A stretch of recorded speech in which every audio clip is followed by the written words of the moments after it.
Hi there. Hello. Welcome back to the show you didn't know you needed till you had it.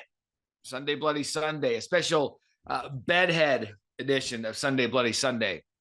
It was a long, hard fought Saturday in a week 10 that was billed as the weekend in the SEC for a couple of reasons. One, you had 1-3, Tennessee taking on Georgia, or depending on how you look at it, 1-1, one in the AP, Georgia, one in the college football playoff, Tennessee. We had that going at 3:30 Eastern. Then the nightcap, we had Alabama and LSU. So we knew going in it was going to be a special weekend. Then you had a couple of matchups that had the opportunity to just throw everything into chaos. And boy, did we get that in the first weekend of November. So cheers to you, November. I typically don't like you, November, for a couple of reasons. One, it's getting cold here in Connecticut. The leaves they're done changing. They're all over your yard. Winter is coming. It really just it's kind of one of those months where you dread. But after the first weekend of November, I am going to applaud you for everything you did for us in college football yesterday. So many places to jump off. Let's start here because I think it's important to tell the story of where we are headed now this college football season. Notre Dame and Clemson. And I want to start with Notre Dame and Clemson because that game, 35-14, Notre Dame getting the win, is now the one that is going to start all of the movement in the college football playoff poll. I get it, and we'll get to Tennessee, Georgia in just a minute. But when you look now at the potential of the alterations of the college football playoff rankings, what do I say every time? I say it on TV. I say it on this medium of the college football YouTube channel. Don't worry about the first rankings. Fine, you can scream about them and you can throw a hissy fit when the first ones come out. Fine, but I say it all of the time. The first rankings are merely a table setter. It's a television show because everybody last week, I don't care who it was, why is Clemson fourth? They don't belong being ranked fourth. What have they done? Their resume's awful. Their offense stinks. Blah, blah. Yeah. And it showed up yesterday at Notre Dame. And now the Clemson argument's gone. You don't have to yell about Clemson anymore. You don't have to talk about them. Sorry about that. By the way, autoplay on ESPN.com can be so aggressive sometimes. Like it'll just show up and play an ad and go full go and potentially interrupt this gold that was going on here on Sunday Bloody Sunday. Anyway, I digress because of autoplay on ESPN.com. But that argument's done with Clemson. They're out of the playoff. And sometimes the committee makes a mistake. And people like me, and we were talking earlier in the week with Paul, and we'll recap a lot of the stuff on our recap as well.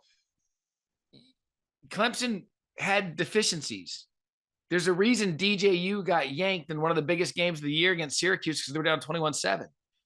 He was bad again on Saturday. And there are things with this offense that just aren't working. And even Cade Klubnik, he gave him kind of a punch against Syracuse. He came in and threw an interception against Notre Dame.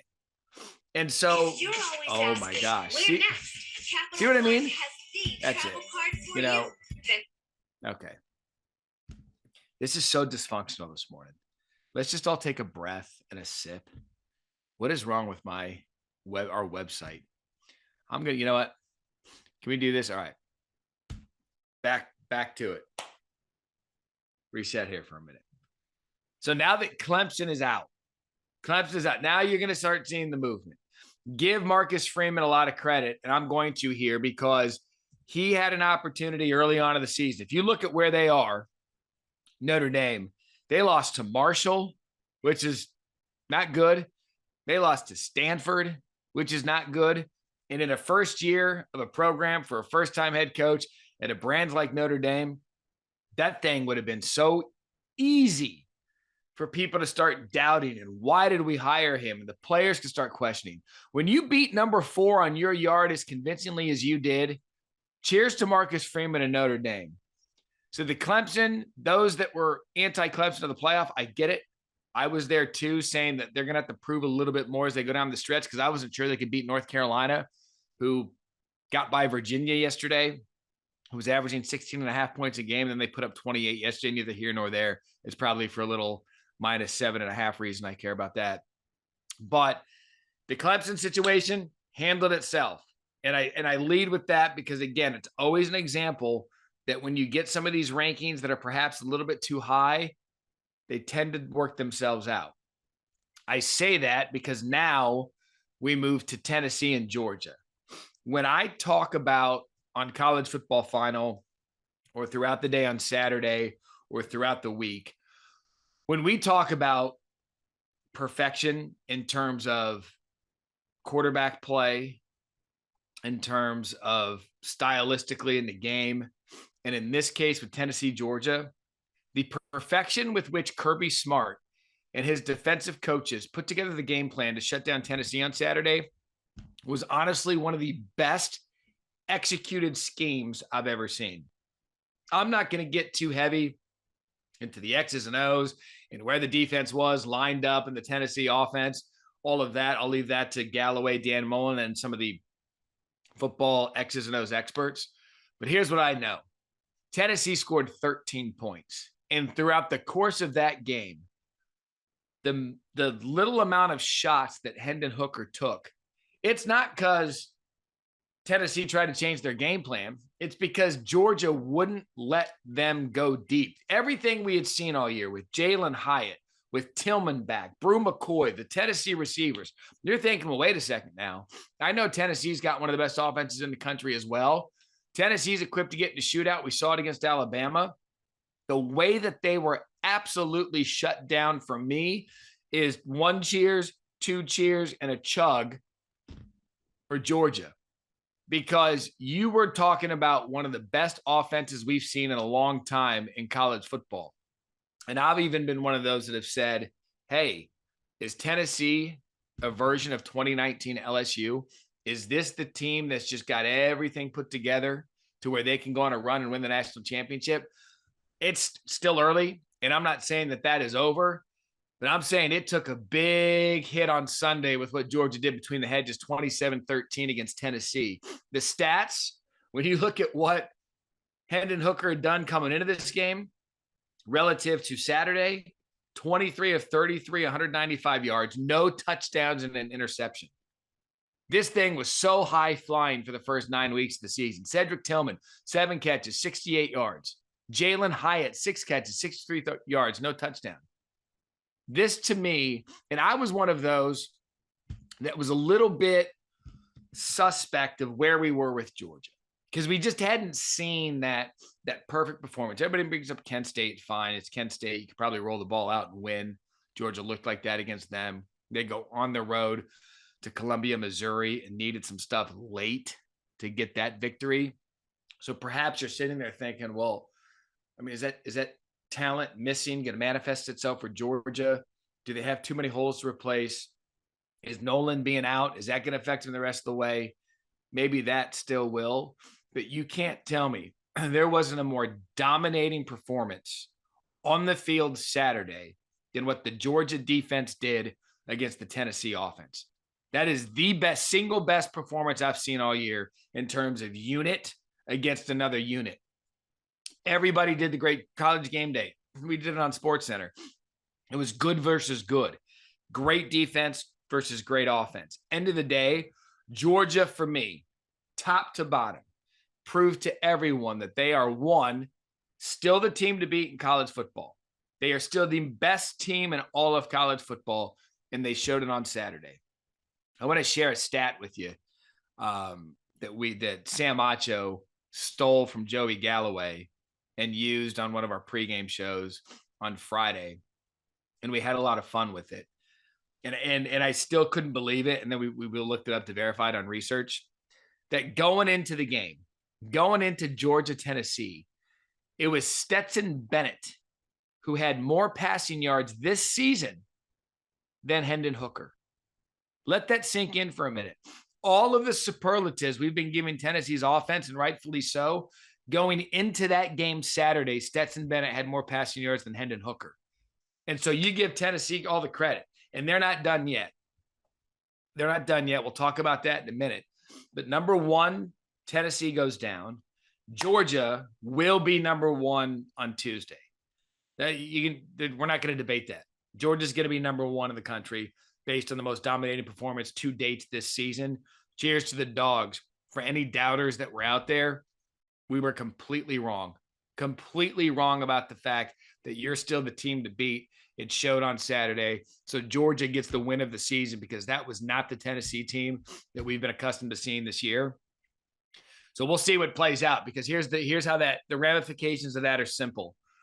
Georgia now, they're undefeated. They've essentially knocked Tennessee out of the SEC East. That was kind of a de facto SEC East championship. Sure, could something trip up later on, potentially. I don't see it happening with Georgia. But Georgia looks like they are headed to play in the SEC championship against, we don't know, in the SEC West. Because Alabama LSU 32-31 was an absolute classic on ESPN. It went to overtime. And it was one of, how do I put this? Because it was just going back and forth. And you kind of knew where it was headed. No team seemed to seize control. There was a little bit of a run by Alabama. There was a run by LSU. No one really separated themselves from each other. It was close throughout, including at halftime. And when we went to the half, it was 7-6 LSU at the half. Emory scored the only touchdown of the first half. And we're kind of sitting there in studio saying, looking around and like, are we going back to one of those 9-6 LSU classics, LSU Alabama classics, 12-10, whatever the case might be? And what ended up happening, and I think, was Brian Kelly planting his flag across the country saying, no matter what, you can say what you want about me coming from Notre Dame. You can say about what I did at Notre Dame. You can ask and question it. After yesterday, folks, you cannot tell me that Brian Kelly is not one of the top 3 to 5 minds and coaches in college football. End of story. Any doubters that are still out there, go away. Because what he has done in a very short amount of time in Baton Rouge is nothing short of remarkable based on what was left after the Ed Orgeron era, which got LSU a national championship. But based on what was left with him, guys in the portal, late in recruiting, young offensive line, new quarterback coming in from Arizona State, to me, Brian Kelly has done the most impressive coaching job in season, because they lose to Florida State week 1. And we were on here. You guys heard all the chatter. Oh, no. What did we do? Was Brian Kelly the right guy for the job? Did we make a mistake? Is there something that he's not going to be able to catch on with in the SEC, even though it was an out-of-conference game against Florida State? Well, now look. Do they want the Florida State game back? Yeah, no question. They lose to Tennessee, no shame in that. They now control their destiny to go play for the SEC championship. They already beat Ole Miss, who's got 1 loss on the season, to LSU, who now plays at Alabama. All Brian Kelly has done is, with Jaden Daniels at quarterback, who struggled a year ago at Arizona State, struggled in the early part of the season. All he's done is now made LSU a legitimate college football playoff conversation team. Well, wait, Matt, they've got 2 losses. Yeah, I get it. They do have 2 losses. If they went out, stay with me here. If they went out to go to 10-2 on the season, at 10-2, Georgia is going to be number 1 the rest of the way.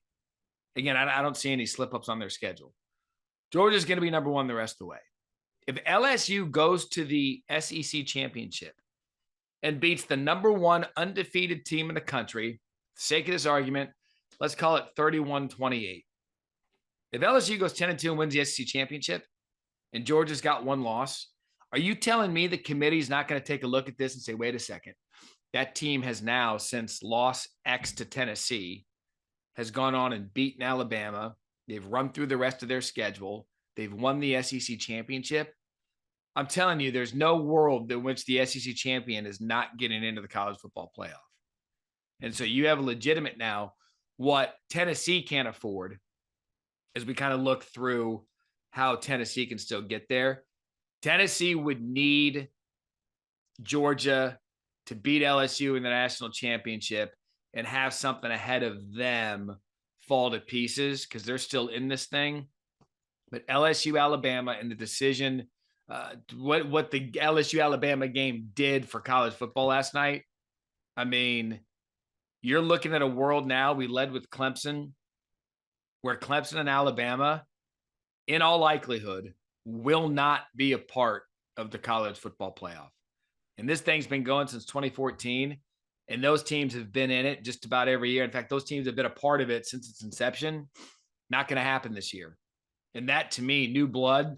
Cheers to new blood in the college football playoff, because that is absolutely incredible for the sport when now we're going to be talking about some other teams being able to get in. And I was one, we were sitting there, it was a funny story. We're sitting there in studio yesterday and we're watching that game last night, and Jaden scores that first play in overtime, which is another remarkable game out of him. He's been doing it since the Florida game, Florida, Ole Miss, and then again last night. And Joey, he's the aggressive one. He's like, go for two. And Dan Mullen and I are like, whoa, dude, you're at home. Tie the game, go down to the loudest part of the stadium. And like Herbie said during the broadcast, maybe one of the loudest places in the country, go down there and do this. Let's just keep playing. Joey's like, no, play for the win. And so Jaden goes out there, and we're thinking, okay, he's just trying to get Alabama to burn a timeout, maybe to mess with their heads a little bit. Timeout gets called, which we all assumed it would.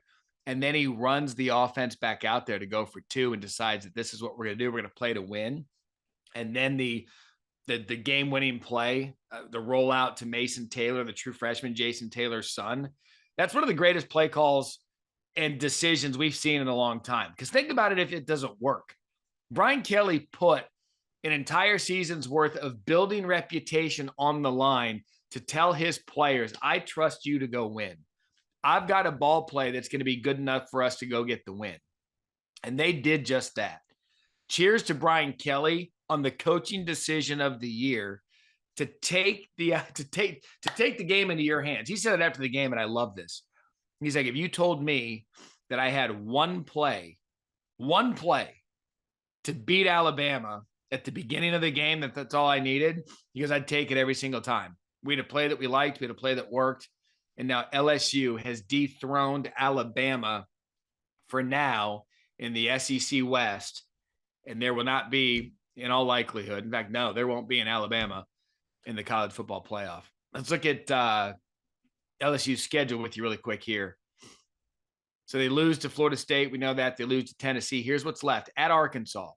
Arkansas went down to Hugh Freeze, who, by the way, was a guest here on the ESPN College Football YouTube channel. If Hugh Freeze, if Auburn's not at Liberty in Virginia this morning offering Hugh Freeze the job, I can't help you. He needs to be your head coach. Enough of that. Then UAB, and then Texas A&M. So again, LSU schedule: Arkansas, UAB, Texas A&M. Looking at that schedule, to me, that looks like 3 wins, and that looks like a team that is going to be headed. They're going to be 10-2, headed to the SEC championship to play who appears to be Georgia after their win against Tennessee. So what a remarkable day in that league. Congratulations to LSU. Congratulations to Brian Kelly. Cheers to all of your big wins and what is now going to shake up the college football playoff unlike anything we've ever seen. Michigan gets their win 52-17.